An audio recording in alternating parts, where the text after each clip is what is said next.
Most artists disappear for a while and come back sounding safe, familiar, predictable.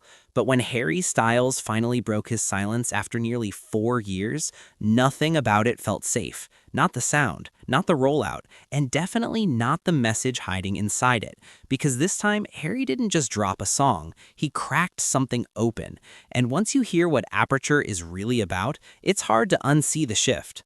For years, Harry Styles lived in a sweet spot few artists ever reach. Sold-out stadiums, critical praise, Grammys on the shelf, no pressure to prove anything. And yet, when he vanished after Harry's House, fans started asking quiet questions. Was he burned out? Was he done chasing hits? Or was something bigger brewing behind the scenes? Those questions only got louder when months turned into years. No singles, no features, no teasing, just silence. And then, out of nowhere, billboards started appearing. Cryptic phrases, strange visuals, no explanation, just enough to make fans lean in. And that's when the name surfaced, Aperture. The title alone felt different. Not romantic, not playful, almost technical.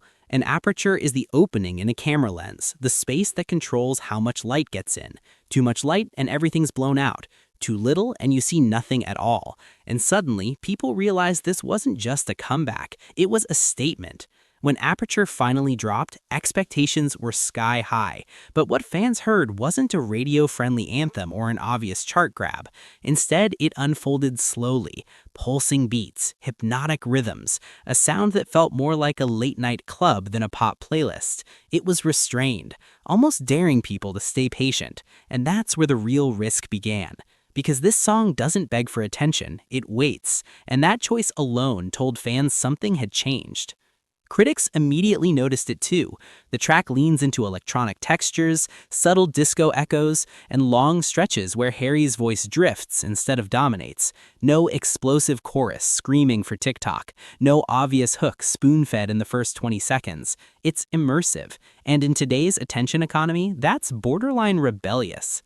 But the sound wasn't the only thing raising eyebrows. The lyrics felt deliberately open-ended. Lines about distance, perspective, letting things be seen or hidden depending on how wide you open yourself. Fans started speculating fast. Some believed the song reflected Harry's complicated relationship with fame. Others felt it hinted at emotional walls built after years under a microscope. And while no one could say for sure, the ambiguity felt intentional. And that ambiguity only deepened when Harry began speaking again, carefully. In interviews around the release, his tone felt calmer, slower, almost detached. He talked about letting moments breathe, about resisting the urge to explain everything. And then fans noticed something else, his accent, or rather accents. Some clips sounded British, others leaned oddly Australian. Social media lit up instantly with people half joking and half confused. Was he picking things up from travel? Was he doing it intentionally? Or was it just another sign that he wasn't interested in polishing edges anymore? Whatever the reason, it added to the feeling that this era wasn't about control, it was about release. Then came the album announcement, a title that raised just as many eyebrows as the music itself. Kiss all the time, disco occasionally. Long, unusual, almost fragmented, just like the song. And suddenly, Aperture made more sense as an opening chapter instead of a standalone moment.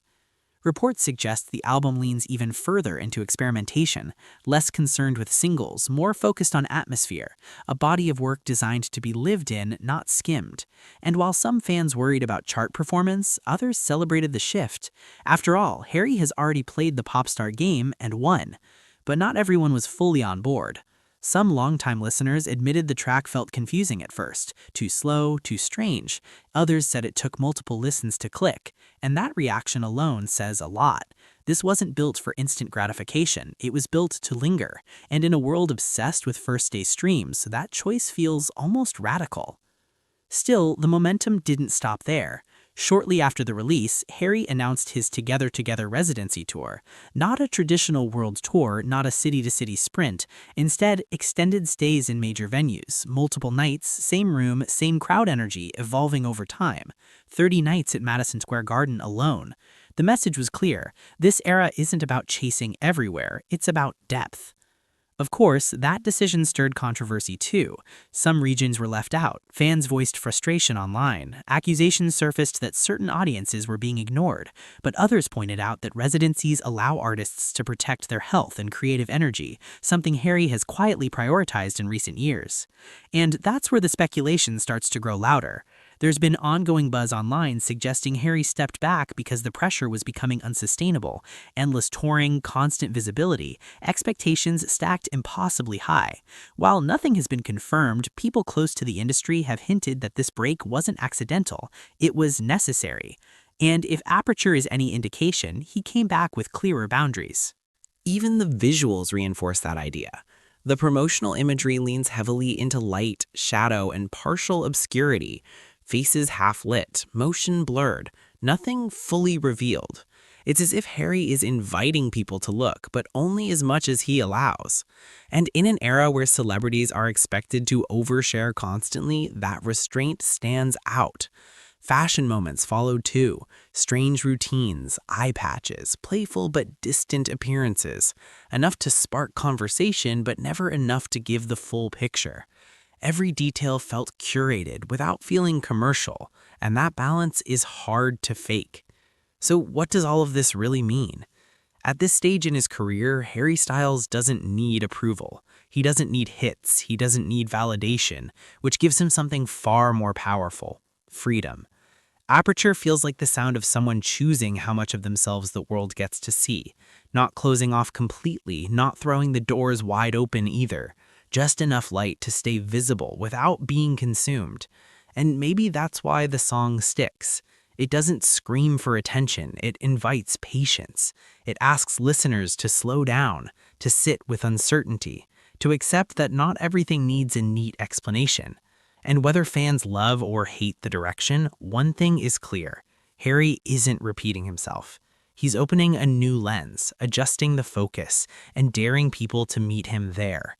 Because sometimes the most powerful move an artist can make isn't getting louder. It's deciding exactly how much they want to be seen. And as this era unfolds, one question hangs in the air.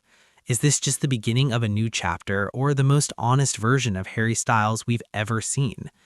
If you enjoyed this breakdown and want more deep dives into music's biggest moments, make sure to like, subscribe, and stay tuned, because there's a lot more coming.